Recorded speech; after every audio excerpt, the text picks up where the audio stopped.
آؤ نبیل آؤ۔ سکندر علی نے اپنے بیڈ روم کے دروازے پر دستک دے کر اندر آنے کی اجازت مانگتے دیکھا تھا۔ آپ کو کوئی کام تو نہیں ہے؟ اس نے باپ کے قریب صوفے پر بیٹھتے ہوئے کہا جو فائلیں دیکھ رہے تھے۔ نہیں، اب ایسا بھی کوئی کام نہیں ہے، یہ تو بس میں کچھ بلز کی فائلز دیکھ رہا ہوں۔ تمہیں کچھ کہنا ہے مجھ سے؟ انہوں نے ہاتھ میں پکڑی ہوئی فائل میز پر رکھ دی تھی۔ ہاں، مجھے آپ سے بہت ضروری بات کرنی ہے۔ اصل میں پاپا میں شادی کرنا چاہتا ہوں۔ بغیر کسی تمہید کے اس نے اپنے مخصوص انداز میں سیدھا موضوع پر آتے ہوئے کہا تھا۔ سکندر علی کے چہرے پر مسکراہٹ لہرا گئی تھی۔ That's very good۔ لگتا ہے کوئی لڑکی پسند آ ہی گئی ہے تمہیں۔ وہ ان کی بات پر مسکرایا تھا۔ بالکل، نہ صرف مجھے پسند آ گئی ہے بلکہ میرا خیال ہے آپ کو بھی پسند آئے گی۔ اچھا، اس کا مطلب ہے کافی سوچ سمجھ کر انتخاب کیا ہے۔ ان کے لہجے کی دلچسپی بڑھ گئی تھی۔ پاپا، آپ میری سیکرٹری کو تو جانتے ہیں نا، تمیسا عمر کو۔ میں اسی سے شادی کرنا چاہتا ہوں۔ اس کی بات پر انہیں جیسے شوق لگا۔ کچھ دیر تک تو وہ کچھ بول ہی نہیں پائے، بس حیرت سے اس کا چہرہ دیکھتے رہے۔ مجھے یقین نہیں آ رہا نبیل، اس بات پر جو تم نے کہی ہے، تم اپنی سیکرٹری سے شادی کرنا چاہتے ہو؟ انہوں نے اس سے کہا تھا۔ پاپا، آپ کو بھی یہ بات سن کر یقین نہیں آئے گا کہ میں نے اسے پہلی بار دیکھتے ہی شادی کا فیصلہ کر لیا تھا۔ سیکرٹری کے طور پر اپوائنٹ تو میں نے اسے صرف اس لیے کیا تھا تاکہ میں اس کے طور طریقوں کے بارے میں تھوڑا بہت جان سکوں، اور اب جب میں اس سے مطمئن ہوں تو میں اس سے شادی کرنا چاہ رہا ہوں۔ سکندر علی کے چہرے پر سنجیدگی کے آثار نمایاں تھے۔ یہ ایک بہت احمقانہ اور جذباتی قسم کا فیصلہ ہے، اور ایسا فیصلہ کرنے والے اکثر اس پر پچھتاتے ہیں۔ انہوں نے سمجھانے کی کوششوں کا آغاز کرتے ہوئے پہلا جملہ بولا تھا۔ پاپا، کم از کم اس بار ایسا نہیں ہوگا۔ ویسے بھی میں کوئی ٹین ایجر نہیں، 32 سال کا ہوں، اور میرے خیال میں یہ کافی میچیور عمر ہے۔ میں جانتا ہوں رمیسا کے بارے میں آپ کو بہت سے خدشات اور اعتراضات ہوں گے، مثلاً یہ کہ وہ لوور مڈل کلاس سے تعلق رکھتی ہے۔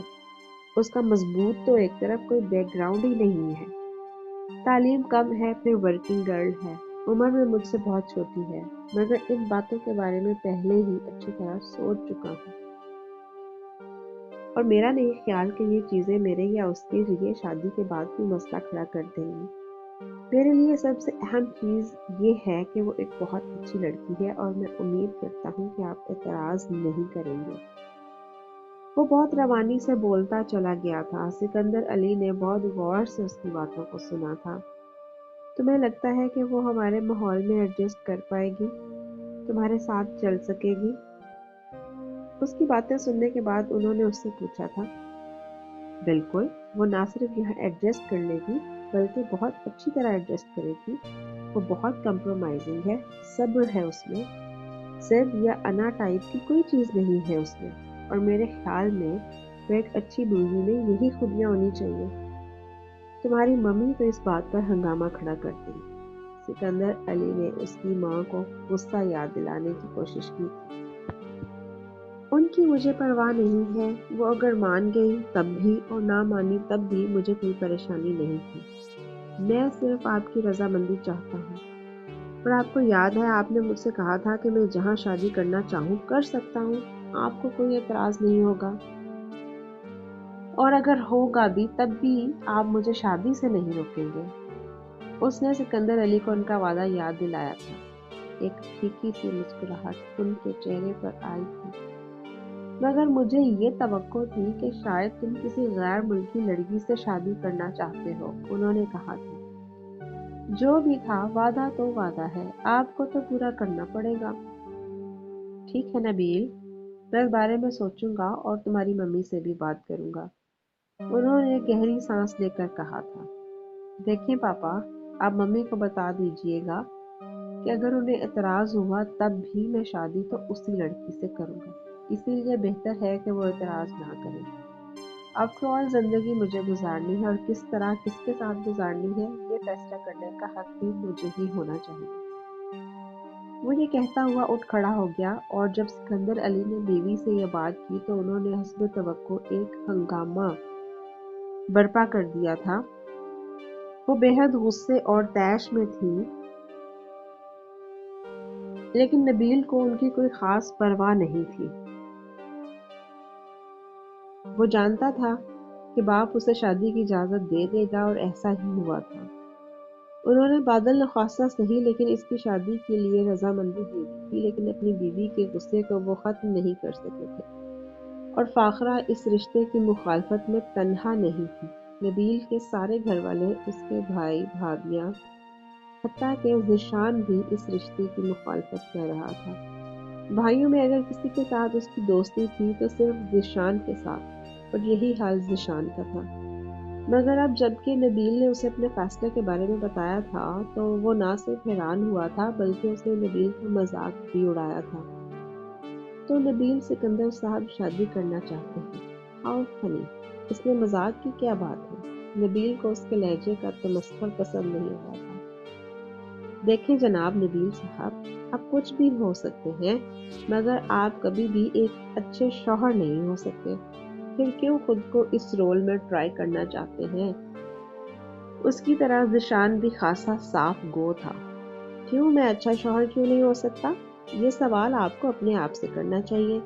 جواب بڑی آسانی سے مل جائے گا۔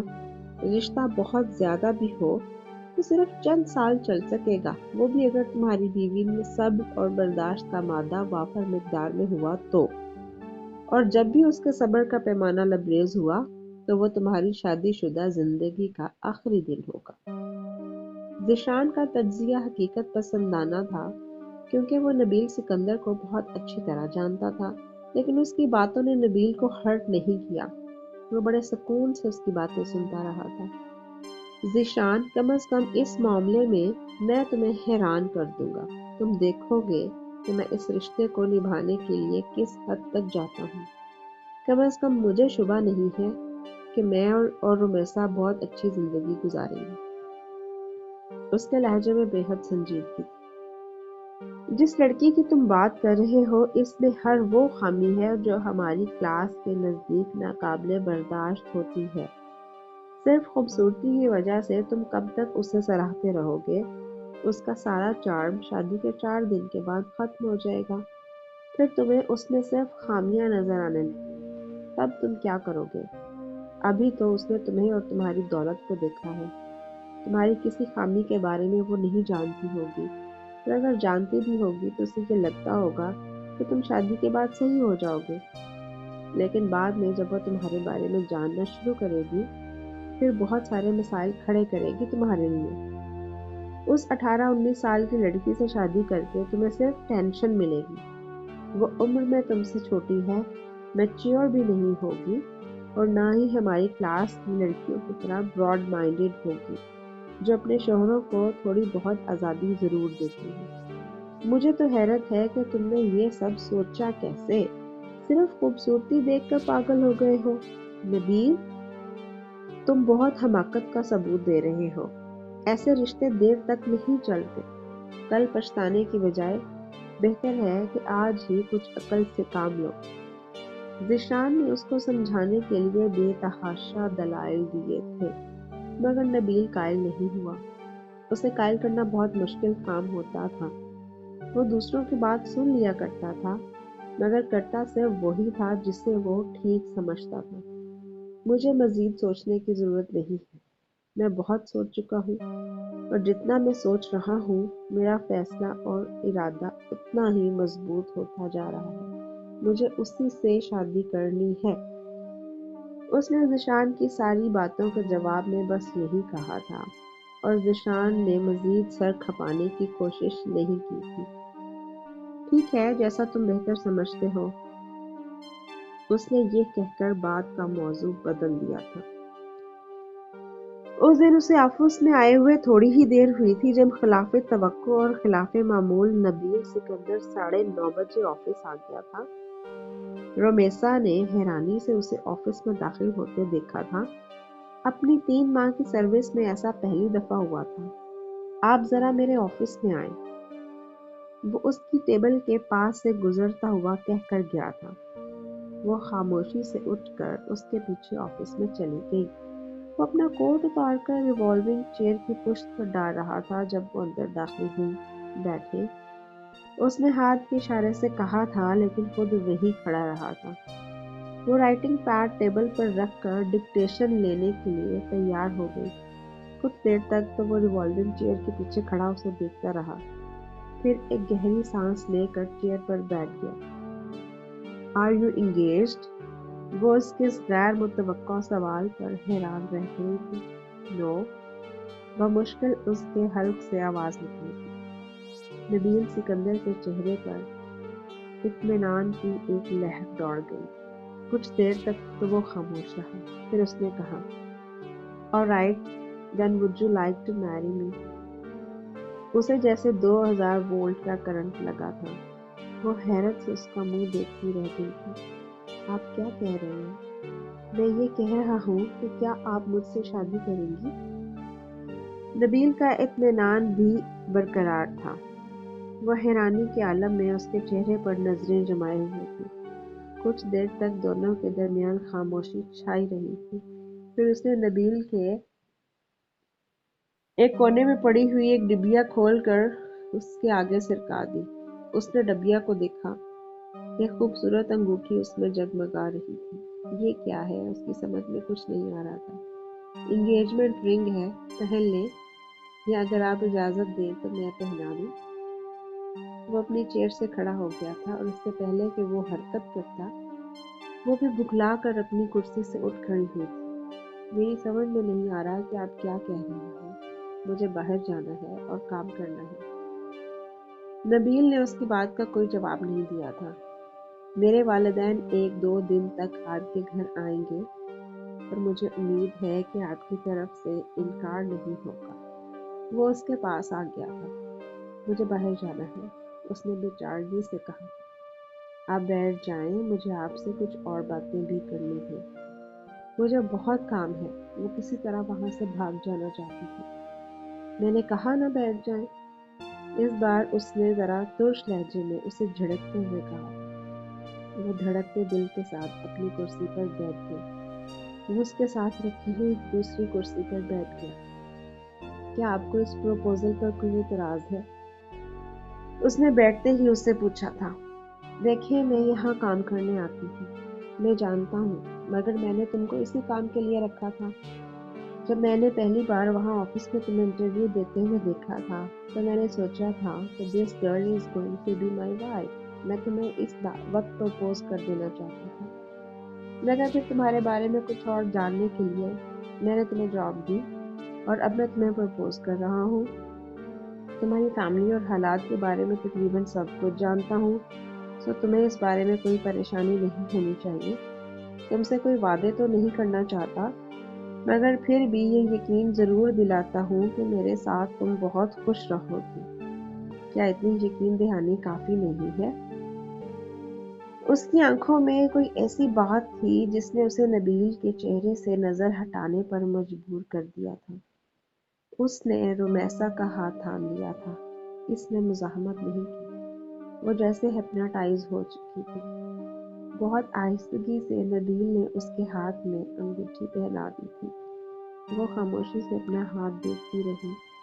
وہ کچھ دیر تک دونوں ہاتھوں میں تھامے ہوئے اس کے خوبصورت ہاتھ کو دیکھتا رہا، پھر وہ ایک گہری سانس لے کر اٹھ کھڑا ہوا۔ "Thank you very much. تم آفس سے اپنی چیزیں سمیٹ لو۔ نیچے میری گاڑی میں ڈرائیور تمہارا انتظار کر رہا ہوگا۔ تم گھر چلی جاؤ اور کل سے آفس مت آنا۔" وہ سر جھکائے اس کی آواز سنتی رہی تھی۔ بات ختم ہونے پر وہ اس کی طرف دیکھے بغیر کمرے سے باہر آ گئی تھی۔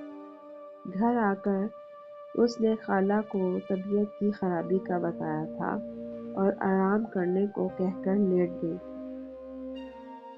انگوٹھی اس نے گاڑی میں ہی اتار کر بیگ میں رکھ لی تھی۔ وہ خالہ کے سامنے اس انگوٹھی کی موجودگی کا کوئی جواز پیش نہیں کر سکتی تھی، نہ ہی اس میں اتنی ہمت تھی کہ وہ اس پرپوزل کے بارے میں خالہ کو بتا دیتی۔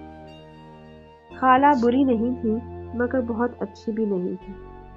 اس کی امی بہت چھوٹی عمر میں فوت ہو گئی تھی اور اس کے ابو نے اسے اکیلے ہی پالا تھا۔